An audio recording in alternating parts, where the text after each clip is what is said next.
Ito daw yung 10 best episodes ng The Walking Dead, and bilang fan ng The Walking Dead, isa-isahin natin. Simulan natin sa number 10 ang finale nga ng Season 6, Last Day on Earth. Ito yung episode kung saan unang nagpakita nga si Negan. Agree naman ako dito kasi sobrang nakakatakot si Negan dito eh. And seeing sila Rick, Glenn, Abraham, Daryl na walang magawa tapos pinaluhod pa, sobrang nakakalungkot panoorin. Tsaka knowing na mayroon nga matetegi sa episode na to, ayun din talaga yung nakakatakot eh. And sadly, si Glenn and Abraham ngayon. Grabe gigil ko sa cliffhanger dito eh. Ilang araw ako napaisip eh. Next, number 9, first episode ng buong The Walking Dead, Days Gone By. Andito yung iconic na batang zombie nga doon sa opening, yung nagising nga sa ospital si Rick, tapos sumakay nga sa tangke si Rick, and kinain nga ng mga zombies yung kabayo niya, tapos nung medyo nabingi nga siya, sa loob nga nung tangke. This is one of the best debut episode ng isang series na naipakita kaagad nila kung ano yung mapapanood mo with the rest of the series eh. Nagustuhan ko rin dito yung pabitin nga nila doon sa dulo na akala nga ni Rick finish na siya, pero ayun nga, may nagsalita sa radyo na sinabi nga,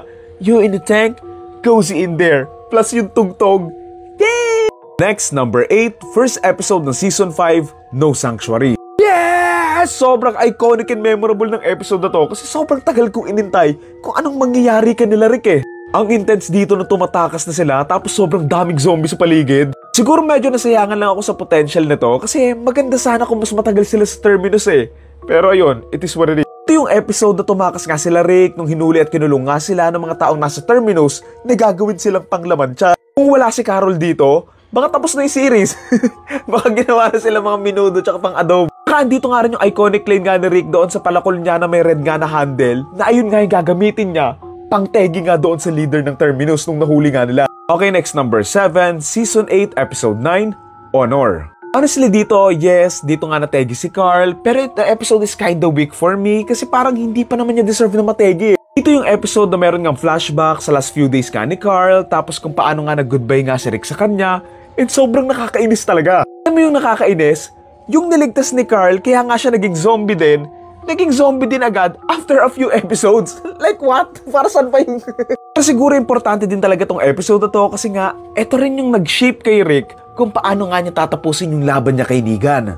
Nakakalungkot nga din dito, last connection na ni Rick si Coral or si Carl nung wala pang mga zombies eh. Tapos ayun, nawala pa. Okay, next, number 6, Season 4, Episode 14, The Grove. And yes, sobrang bigat ng episode na to. Yung episode na nagtago nga sa isang bahay sina Carol, Tyrese at yung mga bata nung nagkahiwa-hiwalay nga sila. Dito yung episode with Lizzie na naapektuhan na nga yung utak niya, kaya ito namang si Carol napilitan nga siyang patinginin na lang sa flowers itong si Lizzie. Ang mas mabigat pa sa episode na to, dito na nga umamin si Carol sa ginawa nga niya sa partner nga ni Tyrese na binarbecue nga niya doon sa prison, tapos pinatawad pa rin naman siya ni Tyrese. What a goated character itong si Tyrese eh, kaya sobrang nakakainis na nategi din siya agad eh. Sobrang favorite ko pa naman siya bilang coach sa Left 4 Dead. Okay, number 5, Season 6, Episode 9, No Way Out. Ito din yung episode na galing nga sa cliffhanger kung saan maraming ang zombies yung nakapasok sa Alexandria. Opening pa lang nito, ang dami na agad na tegi eh. Kasi ayun nga, ang iingay nga nila gumalaw, ayun tuloy, nahuli sila ng mga zombies tapos dito pa nga naging pirata si Carl. Dito rin pala sa episode na to magkakasama sina Daryl, Abraham and Sasha, and dito nga rin gumamit si Daryl ng isang rocket launcher doon sa mga kalaban. Ang ganda nga rin ng episode na to, lalo na nga doon sa may ending, nung sobrang nagalit na nga si Rick doon sa mga zombies, tapos mag-isa nga niyang nilusob sila, tapos sumama nga din sa kanyang ilan pa sa kanila, hanggang sa maubos nga lahat ng mga zombies doon sa Alexandria.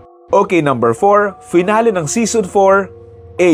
Dito lang naman yung may ginawa si Rick sa lalamunan ng kalaban niya.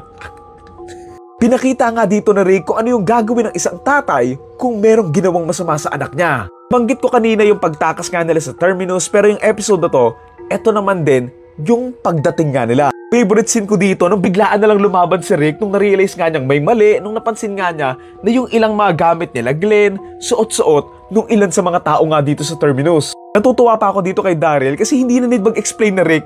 Nung nag-react si Rick, nag-react din siya agad. I also love the feeling na alam mong may mali din talaga sa lugar na to eh. And pagkaabot nga nung meet, alam mo na kung ano. Gusto ko rin dito yung final scene na kinulong na nga sila, tapos sinabi ni Rick, "They're gonna feel stupid when they find out." Sabi ni Abraham, "When they find out what? They're fucking with the wrong people." Sa dinami-dami ng versions ni Rick, yung may balabas pa yung inatake nila eh. Okay, top 3 na. Season 10, Episode 22, here's Negan. Honestly, I'm not a fan of this episode kasi for me, lazy nga yung paggamit ka ng flashback, pero interesting din naman to see kung saan nga galing itong si Negan. Pinakita nga dito na mabait din naman pala siya dati pero may nangyari nga lang, katulad nga nung nangyari nga doon sa asawa niya, kaya nga siya naging masama. Dito rin pala pinakita kung paano nga niya nakuha si Lucille. Personally, I'm not a fan din na naredeem nga nila itong si Negan, given kung ano yung ginawa niya kanila Glenn and Abraham. Pero sige. Okay, last two, number 2, Season 2, Episode 10, 18 Miles Out. Dito lang naman, yung nagsuntukan sila Rick and Shane. Honestly, wala din ako masyadong maalala sa episode na to, maliban sa nagsuntukan nga sila Rick and Shane and sinubukan nga ni Shane na itegi nga itong si Rick. Ang maganda rin kasi sa episode na to, meron ng ongoing tension kanila Rick and Shane tungkol nga kay Lori and ramdam nga ni Rick to pero hindi nga niya binabanggit until this episode.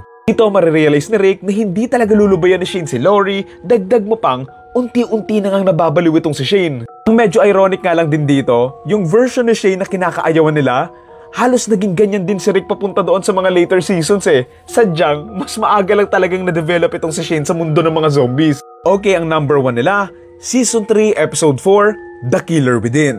Ito yung episode na ang daming nakapasok na zombies nga doon sa may prison kung saan nagkahiwa-hiwalay nga sila kung saan maraming haring nategi dito. Siyempre si T-Dog nung niligtas nga niya si Carol and siyempre si Lori nung nanganak nga siya and hinandle siya ng sariling anak niya. Kasi nga, hindi na rin siya mabubuhay at magiging zombie na nga.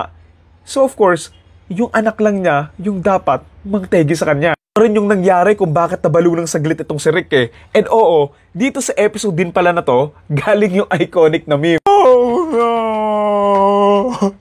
Oh no! Pero yun, given the context, nakakaiyak din naman talaga kasi isipin mo yon na wala yung asawa niyang ang tagal niyang hinanap. Tapos yung tumegi pa sa asawa niya, yung mismong anak nila na wala ngang choice kung di gawin yun. So yun, I would agree na it's a decent list, pero may mga episodes pa ng The Walking Dead na parang mas magaganda kaysa siguro mga 3 or 4 episodes here. Pero ayun, kung sa mga nakapanood ng The Walking Dead dyan, may mga namiss pa silang iconic na episodes, comment nyo na lang. Yun lang.